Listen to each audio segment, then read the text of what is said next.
right, everybody, welcome back to Fight Promoter University. Today we are going to talk about negotiating contracts in the media. Most recently, we've been seeing this between Anthony Joshua and Tyson Fury. Really excited about this one because the heavyweight division has never been more exciting for the last, 30 plus years. So they all got to fight each other. We've gotten one of those matchups with Wilder versus Anthony Joshua, but now Tyson Fury, who's the lineal heavyweight champion and really the true heavyweight titleist, as well as Anthony Joshua, who also beat Vladimir Klitschko. So really those two are the ones that need to fight to determine who the real titleist is. So you've been seeing, they've been talking about doing negotiations for months and months. I mean, going on over a year now. It's always another reason for a delay. And when that happens, the reason there's always a reason for delay, it's because they usually can't agree on money. It's not because the fighters are afraid of each other or anything like that. It's just they can't agree on money. But it seems that we've gotten to a place where they agree it should be a 50-50 fight in terms of the monetary split. The only issue I see is that Anthony Joshua is with DAZN. He's got a contract with them, so it has to be on that program. And then in addition to that, Tyson Fury has a contract with ESPN and pay-per-view. So, we'll see. They've done it before. It'll get worked out, but I think that's been one of the major issues. So with that said, I've been hearing more and more. Tyson Fury has no problems giving predictions constantly on social media recently. He's also gone as far as to say that he thinks it's going to happen next. He expects a first or second round knockout, et cetera, et cetera. When that starts happening, I mean, if you remember Mayweather-Pacquiao, another super fight, that was being negotiated in the media for years, but especially right before it actually got signed. And that's what I'm seeing now. It's really common with the big fights. I feel like a broken record when I say this, but I feel like they need to do more publicity stunts to keep drumming this up. They got to get in each other's faces in some big event or something that's filmed that can go viral. To really kickstart this and force the hand of the powers that be to get it done. The fighters clearly want this fight.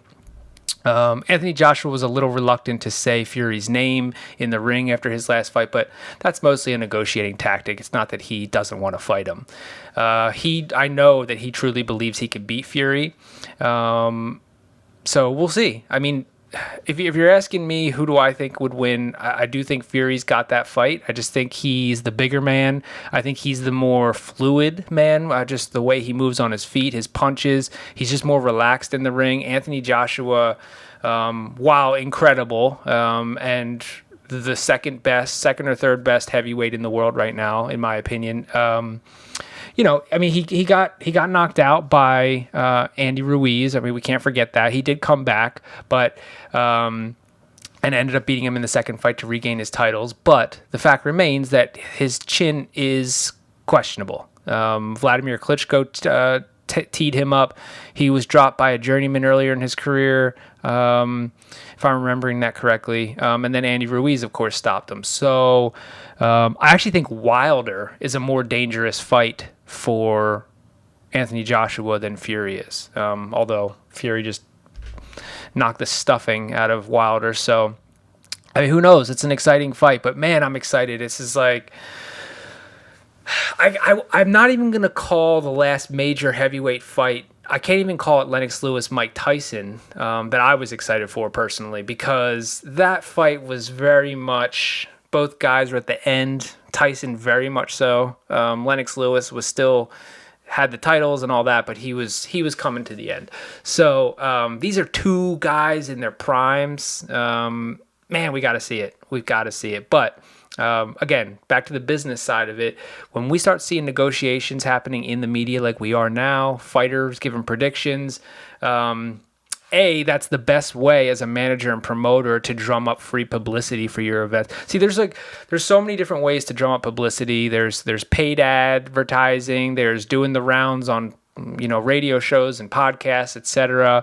But none of them hold a candle to what a publicity stunt or event can do for your show. So they have to be done and orchestrated correctly. They can't look contrived or fake. But I do think that there is real animosity between these guys. So let's just orchestrate it.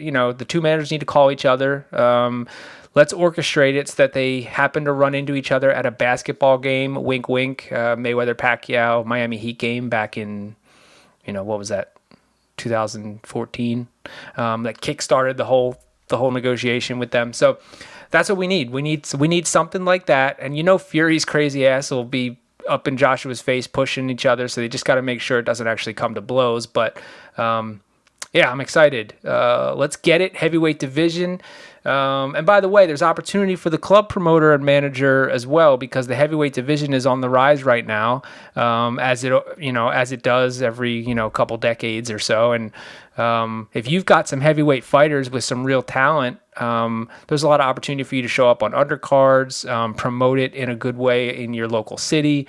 And we'll talk about it. I know there's some challenges right now with certain cities and states, making it harder on club shows because they don't have the TV backing or the casino money backing in a lot of ways. So in the next video, I'm going to talk about how to work around that, how to still have successful shows, which we're still doing. Roy Engelbrecht, the owner of Fight Promoter University, just had a drive-through show last month in California, one of the strictest states in the country with regards to COVID protocols. So it can be done.